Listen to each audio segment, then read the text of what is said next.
Hello guys, welcome back to another video. तो guys, इस video में हम लोग एक 100 रुपीज़ के नीचे ट्रेड करने वाली एक फाइनेंस कंपनी के बारे में डिस्कस करने वाले हैं। ये जो कंपनी है डेट फ्री बोल सकते हो आप लोगों, क्योंकि 1000 करोड़ प्लस कंपनी के पास रिजर्व है और कंपनी के पास डेट 1 करोड़ के आसपास का है। कंपनी ओवरऑल अगर देखा जाए तो प्रॉफिटेबल कंपनी है। डिविडेंड भी देती है कंपनी। डिविडेंड पे आउट के बारे में बात करें तो 38% डिविडेंड पे आउट है कंपनी की। तो चलिए देख लेते हैं कौन सी कंपनी है ये। उसके बाद हम लोग डिस्कस करेंगे कंपनी एक्चुअली फंडामेंटली कैसी है, कि आप लोग लॉन्ग टर्म के लिए बाई करके चल सकते हो या नहीं। उसके बाद हम लोग डिस्कस करेंगे कैसे जो है आप अपना प्रॉफिट को मैक्सिमाइज कर सकते हो एंड स्विंग ट्रेडिंग लेवल्स के बारे में। तो चलिए पहले देख लेते हैं कौन सी कंपनी है एंड कंपनी फंडामेंटली कैसी है। तो गाइज यहाँ पे आप लोग कंपनी का नेम देख सकते हो, सुंदरम फाइनेंस होल्डिंग्स लिमिटेड। ये सुंदरम फाइनेंस लिमिटेड नहीं है, होल्डिंग्स लिमिटेड है। वो तो जो सुंदरम फाइनेंस है वो तो 2000 प्लस ट्रेड कर रही है, लेकिन ये एक बिलो 100 रुपीज़ स्टॉक रहने वाली है। कंपनी जो है यहाँ पे आप लोग देख सकते हो, primarily engaged in the business of investment, business processing and support services. उसके बाद मार्केट कैप के बारे में बात करें, 1738 करोड़ की मार्केट कैप है। स्टॉक का पी जो है वो 103 की है। स्टॉक का आरओसी और आरओई काफ़ी कम निकल के आ रही है, बुक वैल्यू से थोड़ी सी ऊपर ही ट्रेड कर रही है। एक साल में लगभग 100% प्लस के आसपास का रिटर्न देके जा रही है। डिविडेंड यील्ड के बारे में बात करें, 0.64% है dividend yield and face value 5 रुपये का है। यहाँ पे आप लोग देख सकते हो। अभी बात करते हैं प्रोज एंड कॉन्स की। तो गाइज यहाँ पे आप लोग देख सकते हो, प्रोज में जो है मतलब मैक्सिमम चीज़ प्रोज में ही है कंपेयर टू कॉन्स। कॉन्स में से एक पॉइंट है, प्रोज में तीनों पॉइंट है। कंपनी डेट रिड्यूस किया है, कंपनी ऑलमोस्ट डेट फ्री है। कंपनी का जो डिविडेंड पे आउट है वो लगभग 38% है। 3 साल की अगर रिटर्न ऑन इक्विटी के बारे में बात करें तो वो काफ़ी कम निकल के आ रही है, लेकिन इसको आप लोग पॉजिटिवली भी दे सकते हो। अगर 3 साल कोई बंदा होल्ड किया होगा तो उसे प्रॉफिट ही हो रहा होगा, लॉस तो नहीं हुआ होगा उसे, क्योंकि पॉजिटिव रिटर्न देके जा रही है 3 साल के रिटर्न ऑन इक्विटी में। तो गैस उसके बाद अगर क्वार्टरली रिजल्ट के बारे में बात करें तो गैस यहाँ पे आप लोग देख सकते हो, अब तक सितंबर क्वार्टरली की रिजल्ट नहीं आई है। जून की क्वार्टर की रिजल्ट अगर देखा जाए तो वो कम आई थी कंपेयर टू मार्च की क्वार्टर। गाइज यहाँ पे आप लोग देख सकते हो। उसके बाद अगर बात करें तो गाइज ओवरऑल कंपनी जो है प्रॉफिटेबल थी, लेकिन कंपनी की जो पहले के प्रॉफिट फिगर्स थे वो काफ़ी ज़्यादा थी कंपेयर टू ये जो 2.85, मतलब जून 2020 की कंपेरिजन में। हो सकता है कोरोना इफेक्ट किया है, हो सकता है, मैं 100% दावे के साथ नहीं बोल रहा हूँ कि कोरोना की वजह से ही सेल्स इफेक्ट हुआ है, लेकिन मुझे लग रहा है। और गाइज धीरे धीरे फिर से जो कंपनी है वो रिकवरी शो कर रही है, यहाँ पे आप लोग देख सकते हो। और भी अच्छे से आप लोग यहाँ पे समझ जाओगे। 2020 की फाइनेंशियल ईयर में जो है 93 करोड़ की सेल्स फिगर दिखाई थी, अभी 38, और करंट में ऑलरेडी 39। तो हो सकता है कोरोना की वजह से ये शो किया था, अभी फिर से कंपनी रिकवर कर रही है। इस साल भी कोरोना था तो हो सकता है, अभी देखो और 4 महीना बाकी है 2022 की फाइनेंशियल ईयर खत्म होने में, तो तब तक हो सकता है 50 करोड़ प्लस सेल्स फिगर दिखा दे आप लोगों को। 17 करोड़ की प्रॉफिट देके जा रही है, जो कि एंटायर 2021 की फाइनेंशियल ईयर से ज़्यादा है। गाइज यहाँ पे आप लोग देख सकते हो। उसके बाद अगर बात करें तो गाइज यहाँ पे आप लोग देख सकते हो, बैलेंस शीट में 1350 करोड़ की रिजर्व है कंपनी के पास, जबकि कंपनी के पास डेप्ट सिर्फ 1 करोड़ की है। पहले भी कंपनी डेप्ट फ्री रह चुकी है। तो गाइज नो डाउट आप लोगों को फ्यूचर में भी कंपनी डेट फ्री मिल जाएगा। और 1350 करोड़ की रिजर्व है कंपनी के पास, तो मतलब इन लोगों के लिए कोई 1 करोड़ का डेप्ट कुछ भी नहीं है इन लोगों के लिए, कभी भी चुका सकते हैं ये लोग।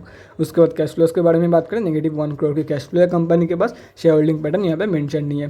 तो गाइज अभी बात करते हैं कंपनी एक्चुअली लॉन्ग टर्म के लिए कैसे रहने वाली है। देखो गाइज, उसके पहले लॉन्ग टर्म के लिए कैसे रहने वाली है उसके पहले मैं आप लोग को एक चीज़ दिखाना चाहूँगा। तो गाइज यहाँ पे आप लोग देख सकते हो, गूगल में NSE की चार्ट खुली हुई है यहाँ पे।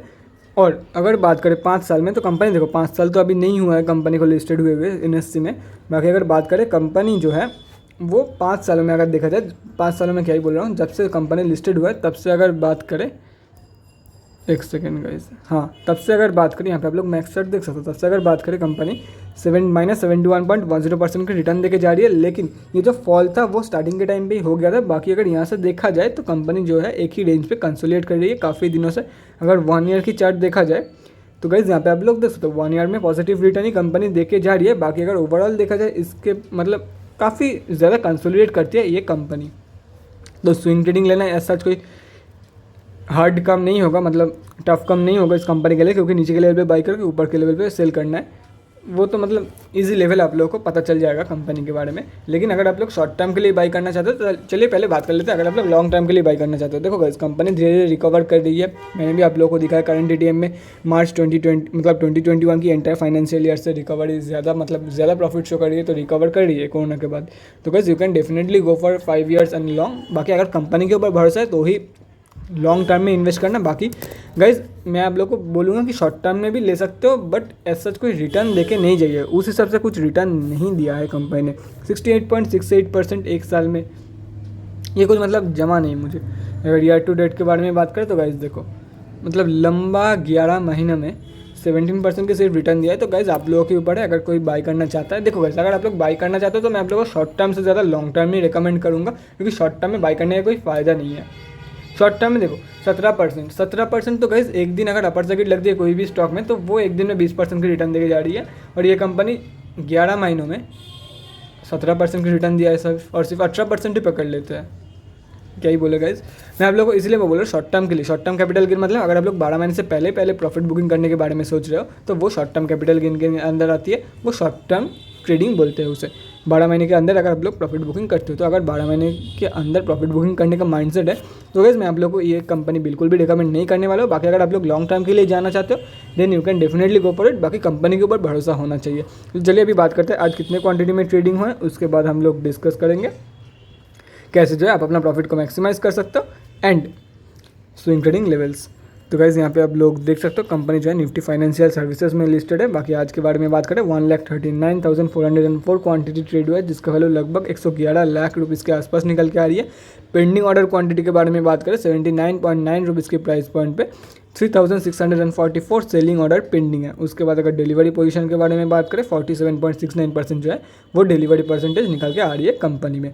तो गाइज ज़्यादातर लोग जो है आज इंट्राडे ट्रेड्स लेना ही पसंद किया था कंपेयर टू डिलीवरी ट्रेड्स, यहाँ से हम लोगों को साफ पता चल रहा है। उसके बाद अगर बात करें, उसके बाद हम लोग स्टार्ट करते हैं टेक्निकल एनालिसिस। तो चलिए देखते हैं कहाँ पे आप लोग बाई करके जो है आप अपना प्रॉफिट को मैक्सिमाइज कर सकते हो एंड स्विंग ट्रेडिंग के क्या लेवल्स निकल के आ रही है कंपनी की तरफ से। तो गाइज यहाँ पे आप लोग देख सकते हो NSE की डेली चार्ट खुली हुई है। आज ये कंपनी 2.04% अप थी। 80 रुपीज़ के आसपास कंपनी जो है अभी ट्रेड कर रही है। जैसे कि मैंने आप लोगों को गूगल के चार्ट में भी दिखाया, कंपनी बहुत दिनों से कंसोलिडेट कर रही है। इसके लिए इसका जो लेवल है वो पता लगाना ऐसा कोई टफ काम नहीं है या तो फिर कोई मुश्किल काम नहीं है। आसानी से कोई भी पता लगा सकता है क्या इंपॉर्टेंट लेवल्स है कंपनी में। तो सारे के सारे लेवल्स यहाँ पे मेंशन्ड है। अगर आप लोग को पता लगाना नहीं आता तो गाइस यहाँ से आप लोग जो है स्क्रीनशॉट लेके भी रख सकते हो या तो फिर कहीं पे नोट डाउन करके भी रख सकते हो, सिर्फ इसको छोड़ के, क्योंकि ये जो है वो करंट प्राइस है। बाकी ये सारे के सारे इंपॉर्टेंट लेवल्स निकल के आ रही है कंपनी में। आप लोग स्क्रीनशॉट भी लेके रख सकते हो। अभी बात कर लेते हैं जो लोग लॉन्ग टर्म के लिए या तो फिर शॉर्ट टर्म के लिए बाई करना चाहते हैं, वो लोग कैसे जो है उन लोगों का प्रॉफिट को मैक्सिमाइज कर सकते हैं। तो देखो गाइस, एक लॉजिकल लेवल निकल के आ रही है अराउंड 65 to 70 के लेवल। अगर आप लोग को 65 से 70 के लेवल पर मिल जाती है तो आप लोगों के लिए बहुत ही एक सही एंट्री पॉइंट रहेगा for short term and also for long term investment. बाकी अगर बात करें स्विंग ट्रेडिंग लेवल्स के बारे में तो गाइस देखो, ये जो कंपनी है एक ही रेंज में या तो फिर बोल सकते हो एक डिसेंडिंग ट्रायंगल की पैटर्न ऑलमोस्ट ये कंपनी फॉर्म कर रही है। तो guys wait for the breakout. देखो आज तो ब्रेकआउट नहीं हुआ है क्योंकि इससे साफ पता चल रहा है अगर ब्रेकआउट होता तो एक ग्रीन कैंडल होता, उसके साथ साथ वॉल्यूम में भी अच्छा खासा स्पाइक देखने को मिलता। उसके बाद अगर बात करें, ये जो आप लोगों को लेवल दिख रहा है टीओलो लाइन की, ये 20 डे की मूविंग एवरेज है। ये जो है वो 20 डे की मूविंग एवरेज है आप लोगों के लिए। अगर मतलब आज का जो वॉल्यूम है वो इससे भी काफ़ी कम निकल के आया है, चाहे वो सेलिंग वॉल्यूम हो या बाइंग वॉल्यूम हो, इससे काफ़ी कम निकल के आया है 20 डे के कंपैरिजन में। तो ये तो कोई ब्रेकआउट तो नहीं है, फिर से लौट के इसके अंदर ही आने वाली है। हो सकता है ये जो लाइन है वो थोड़ा सा इंक्रीज़ करना पड़े, ये सपोर्ट भी ये स्लिप करके नीचे गिर जाए, हो सकता है। लेकिन आप लोगों को क्या करना है, ब्रेकआउट के बाद ही एंटर करना है, ब्रेकआउट कंफर्मेशन के बाद ही एंटर करना है फॉर दी अपर टारगेट। अगर इन दोनों के अंदर ब्रेकआउट देती है, ये जो दो लेवल्स है इसके अंदर ब्रेकआउट देती है ऊपर की तरफ, अगर ऊपर की तरफ ब्रेकआउट देगी तो ही तो आप लोग एंटर करोगे ना, मतलब बाई करोगे। तो अगर ऊपर की तरफ ब्रेकआउट देते हैं, ब्रेकआउट कंफर्मेशन के बाद आप लोग बाई करके चल सकते हो for the targets of 83.05, 88.05 and 93.50। और अगर नीचे की तरफ ब्रेकआउट देती है बाई चांस तो गाइस वेट करना है कहाँ से बाउंस बैक दिखाए। अगर नीचे की तरफ ब्रेकआउट देती है तो हो सकता है 73 या तो फिर 68 के लेवल या तो फिर 63 के लेवल से कंपनी जो है बाउंस बैक दिखाएगी कंपनी। तो देखो 63 के लेवल से बाउंस बैक दिखाने के चांसेस काफ़ी कम है, हो सकता है 68 या तो फिर 73 के लेवल से बाउंस बैक दिखा देगी कंपनी। अगर 68 के लेवल से बाउंस बैक दिखाती है तो बाउंस बैक कंफर्मेशन के बाद बाई करके चलना for the targets of 73 and 77। तो ये हो गया स्विंग ट्रेडिंग के लेवल्स। बाकी कैसे ट्रेड लेना है, शॉर्ट टर्म में लेना है, स्विंग ट्रेड लेना है या लॉन्ग टर्म में इन्वेस्ट करना है, वो तो आप लोगों के ट्रेडिंग स्टाइल के ऊपर डिपेंड करती है कि आप लोग इन्वेस्टर हो या तो फिर कि आप लोग डे ट्रेडर हो, कि आप लोग स्विंग ट्रेडर हो या तो फिर शॉर्ट टर्म ट्रेडर हो। वो तो आप लोगों के ट्रेडिंग स्टाइल के ऊपर ही डिपेंड करती है, बाकी आप लोगों के ऊपर है, वो डिसीजन तो आप लोगों को खुद को ही लेना है। तो guys that's it for this video. अगले वीडियो में मिलते हैं गाइज, थैंक्स फॉर वॉचिंग। और गाइज अगर आप लोगों के मन में कोई भी डाउट या क्वेरी रहती है स्टॉक मार्केट या किसी भी स्टॉक से रिलेटेड तो कमेंट सेक्शन में कमेंट करके मुझसे पूछ सकते हो, या तो फिर मेरे इंस्टाग्राम का लिंक आप लोगों को डिस्क्रिप्शन बॉक्स में मिल जाएगा, जाके वहाँ पर भी मुझे DM कर सकते हो for an 1-on-1 conversation. Thanks again for watching guys, bye guys and stay safe.